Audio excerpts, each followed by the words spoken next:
இந்த வீடியோவை நான் ஒரு பாட்டு வரியிலிருந்து ஆரம்பிக்கிறேன். அப்பதான் ரொம்ப இன்ட்ரெஸ்டிங்கா இருக்கும். பாங்கான பாடானம் 9 பரிவான விவரம்தான் சொல்ல கேளே, கௌரி கெந்தக சீலைமால் தேவிக்கொடு வீரம் கச்சால் வெள்ளை பகிர்கின்ற தொட்டினோடு சூதம் சங்கு பூரணமாய் நிறைந்த சிவசக்தி நலமான மனோன்மணி காட்சிதாலே நன்னினி 9 கட்டு கட்டு அப்படின்னு போகர் எழுதி வச்சுட்டு போயிருக்கார். இது என்ன தெரியுமா?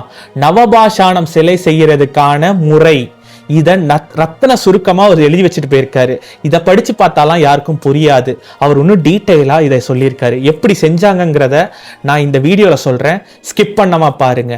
நீங்க சப்ஸ்கிரைப் பண்ணிட்டு பாருங்க ப்ளீஸ். நீங்க பண்ற ஒவ்வொரு சப்ஸ்கிரைப்பும், ஒவ்வொரு கமெண்ட்டும், ஒவ்வொரு லைக்கும் எனக்கு ரொம்ப உதவியா இருக்கும். வீடியோக்கு போகலாம். அதாவது போகர் சித்த மருத்துவம், ரசவாதம், காயக்கற்பம், விஞ்ஞானம், யோகா எல்லாத்துலேயும் தலை சிறந்தவராக இருந்தார். மனசுல ஒரு எண்ணம் உதிச்சுது, ஒரே மருந்து எல்லா நோய்க்கும் குணமாகணும் அப்படின்னு அவர் மனசுல உதிச்சுது.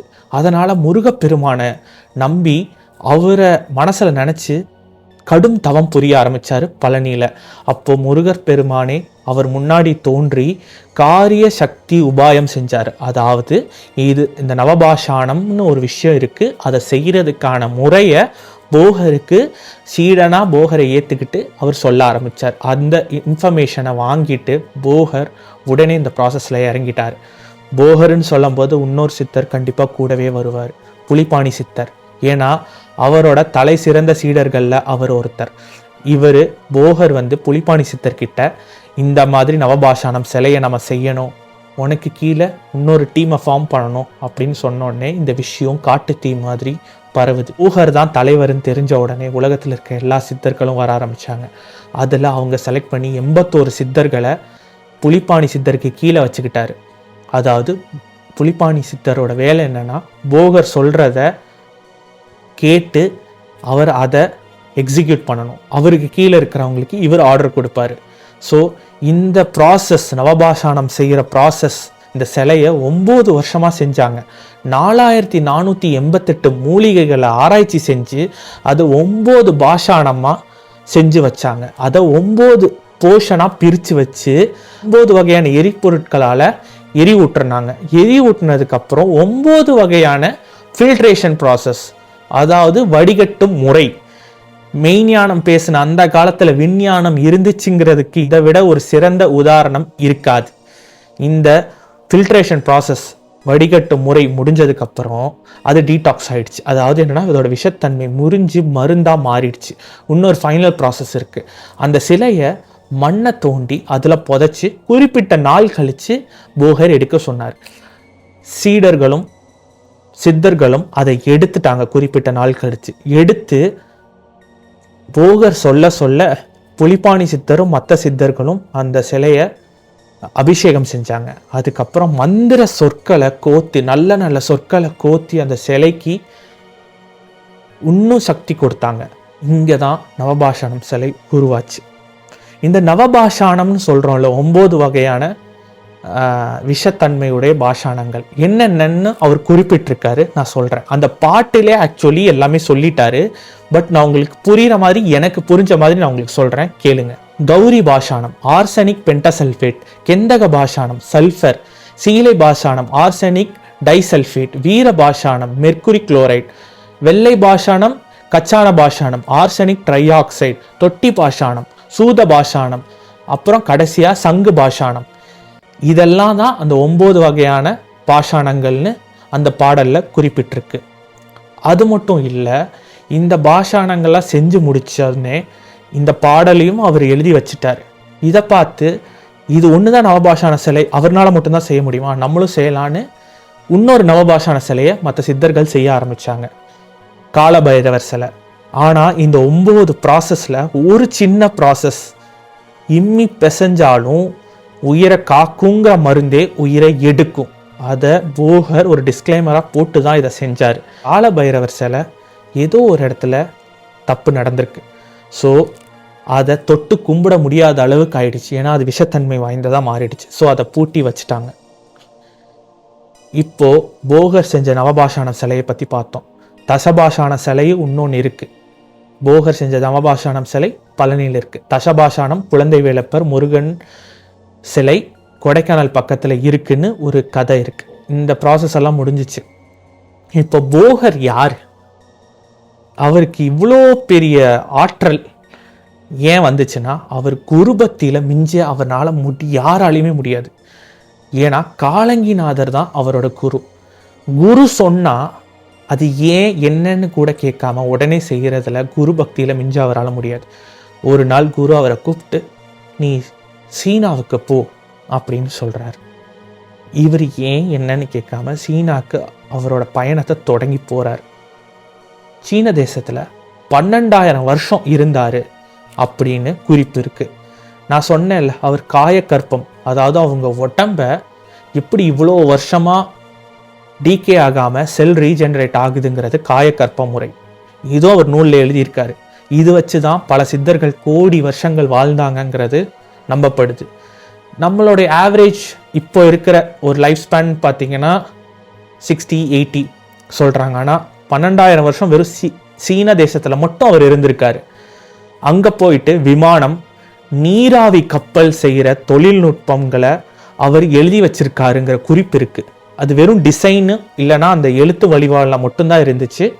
ஆனால் அது முழுமையாக ஒரு மாடலாக வெளியே வரல. நவபாஷானம் செஞ்ச போகருக்கு எல்லாம் எவ்வளோ சின்ன விஷயம் உங்களுக்கே தெரியும். அது மட்டும் இல்லை, போகர் வேற என்னெல்லாம் பண்ணியிருக்கார் தெரியுமா? மாந்திரீகம், எதிரிகளை அச்சுறுத்துறதுக்காக அவர் கண்டுபிடிச்சது. அதே மாதிரி எந்திர கீரல்னு சொல்லுவோம், அதுவும் அவர் தான் எழுதி வச்சாரு. அது துர்தேவதையை கட்டுப்படுத்தும் முறை, இதுவும் அவர் தான் எழுதி வச்சிருக்காரு.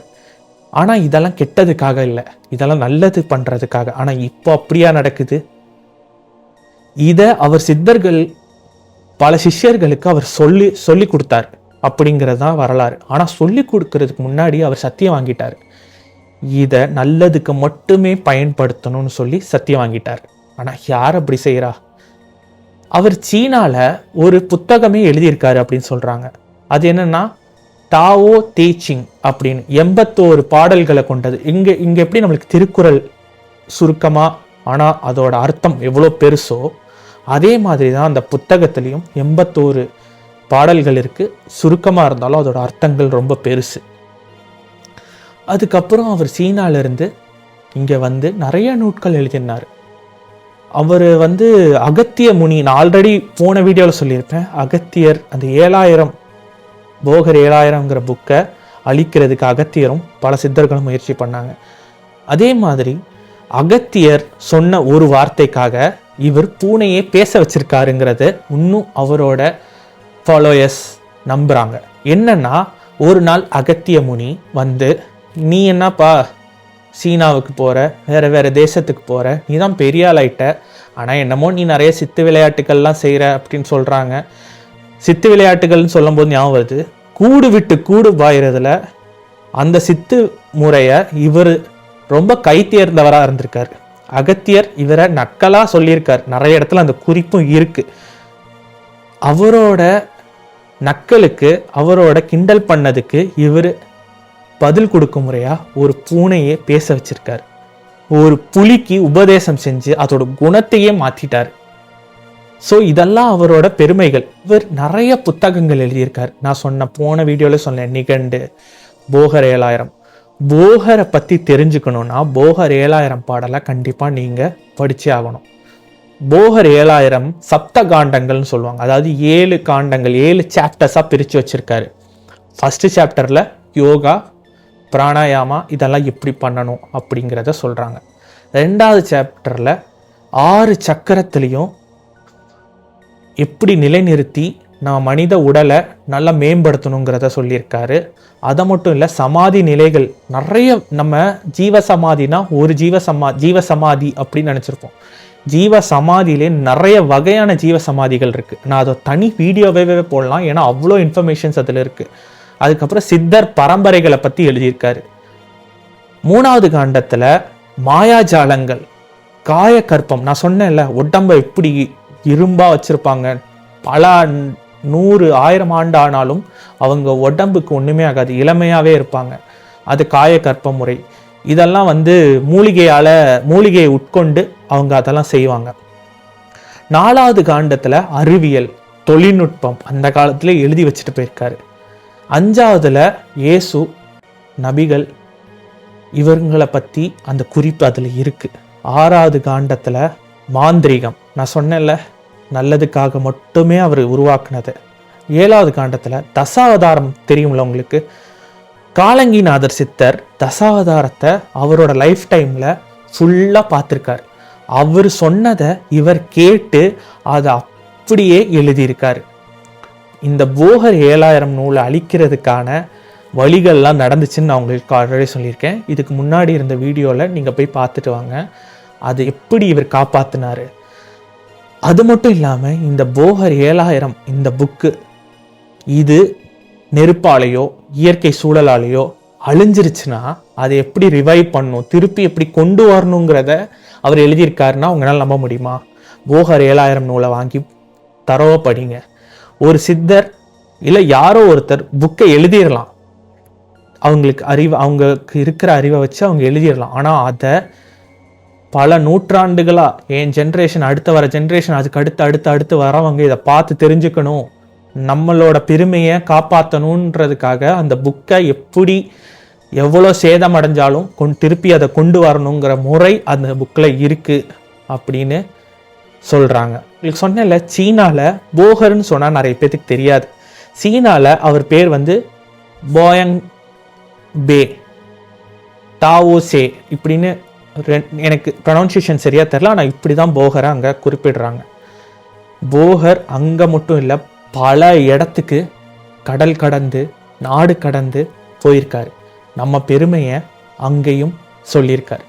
நம்ம குண்டலினின்னு சொல்கிறோம்ல, அதுதான் சீனாவில் சொல்கிறத டிராகன் அப்படின்னு சொல்கிறாங்க. இன்யான் அதுக்கு இன்னொரு அர்த்தமும் பல சித்தர்கள் சொல்கிறாங்க. இன்யான்னா ஒரு கருப்பு உருவம் ஒரு வெள்ளை உருவம், கருப்பு உருவத்தில் ஒரு வெள்ளை டாட், வெள்ளை உருவத்தில் ஒரு கருப்பு டாட். அதாவது எவ்வளோ கெட்டது இருந்தாலும் அதுலேயும் ஒரு நல்லது இருக்கும், எவ்வளோ நல்லது இருந்தாலும் அதுலேயும் ஒரு கெட்டது இருக்கும். இதோட எக்ஸாம்பிள் நான் சொன்ன மாதிரி இந்த மாந்திரீகம். எவ்வளோதான் அந்த மாந்திரீகம் நல்ல முறையில் பயன்படுத்தினாலும் யாராவது ஒருத்தர் அதை தப்பாக பயன்படுத்தினா மாந்திரீகமே தப்பான வழிக்கு போயிடுச்சுன்னு தான் பேர் வரும். ஸோ இந்த விஷயங்கள்லாம் போகர் சொன்னார்ல, இன்னொன்று சொல்லியிருக்கார். அதாவது போகர் வெறும் அறிவியல் யோகா இதை மட்டும் சொல்லாமல் சைக்கலாஜிக்கலாக மனிதர்களுக்கு நிறைய சொல்லிட்டு போயிருக்கார். என்ன தெரியுமா, உங்களோட கர்மா உங்களை எவ்வளோ பின்னாடி இழுக்குதோ அந்த அளவுக்கு நீங்கள் பின்னாடி போயிட்டே இருப்பீங்க, உங்களால் முன்னேறவே முடியாது. ஆனால் ஒரு கட்டத்தில் நீங்கள் நல்லதே நினச்சி நல்லதே செஞ்சு நல்லதே பேசுனா அந்த எவ்வளோ தூரம் உங்களை பின்னாடி இழுக்குதோ அந்த அளவுக்கு வேகமாக உங்களால் முன்னாடி போக முடியும். இதுக்கு எக்ஸாம்பிள் அவர் சொல்கிறது என்னன்னா, ஒரு வீரன், ஒரு அம்பு விடுற வீரன் அம்பை எவ்வளோ தூரம் பின்னாடி இழுக்கிறானோ அந்த அளவுக்கு ஃபோர்ஸாக போய் அடிக்கும். ஸோ நீங்கள் பின்னாடி போயிட்டே இருக்கும் அப்படின்னு பயப்படாதீங்க. நீங்கள் நல்லதை செய்யணுன்னா செஞ்சுட்டே இருங்க, நீங்கள் நல்லது பேசணுன்னா பேசிகிட்டே இருங்க, நீங்கள் நல்லதை யோசிக்கணுன்னா யோசிச்சுட்டே இருங்க. ஏன்னா ஒரு டைமில் உங்கள் கர்மா பிரேக் ஆகும். பிரேக் ஆகும்போது ஃபுல்லாக க்ளோஸ் ஆகிடும். அப்போது எவ்வளோ தூரம் பின்னாடி இழுத்தாங்களோ அதை விட 2 மடங்கு வேகமாக முன்னாடி போவீங்க. இதை தான் அவங்க சைக்கலாஜிக்கலாக சொல்லிட்டு போயிருக்காங்க. எனக்கு தெரிஞ்ச மொழியில் நான் உங்களுக்கு சொல்கிறேன். இந்த வீடியோ உங்களுக்கு பிடிச்சிருக்குன்னு நினைக்கிறேன். இதே மாதிரி இன்ட்ரெஸ்டிங்கான ஃபேக்ட்ஸ் நான் போகர் மட்டும் இல்லை 18 சித்தர்கள் இருக்காங்க, அந்த 18 சித்தர்களை பற்றியும் உங்களுக்கு நான் கொண்டு வந்து சேர்க்குறேன். இந்த வீடியோ க்ளோஸ் ஆகிறதுக்கு முன்னாடி ஒரு 4 கோயில் சொல்கிறேன். பழனி, திருப்பதி, ஸ்ரீரங்கம், சிதம்பரம். இந்த 4 கோயிலுக்கும் ஒரு ஒத்துமை இருக்குது. அது என்னன்னு தெரிஞ்சால் கமெண்ட்டில் சொல்லுங்கள். இல்லைன்னா அடுத்த வீடியோ ஸ்டார்டிங்கில் நான் சொல்லிட்டு ஆரம்பிக்கிறேன். அடுத்த வீடியோவில் பார்க்குற வரைக்கும் நன்றி, வணக்கம். நம் முன்னோர்களின் பண்டை ரகசியங்கள், ஆன்மீகமும் அறிவியலும் சங்கமிக்கும் இடம். கடவுள், சித்தர்கள், வேற்றுக்கிரகவாசிகள் பற்றி எங்கள் புனித நூல்கள் மற்றும் புராணங்களில் இருந்து மேலும் அறிய வேண்டுமானால் தயவு செய்து சப்ஸ்கிரைப் செய்யவும், லைக் செய்யவும், பகிரவும்.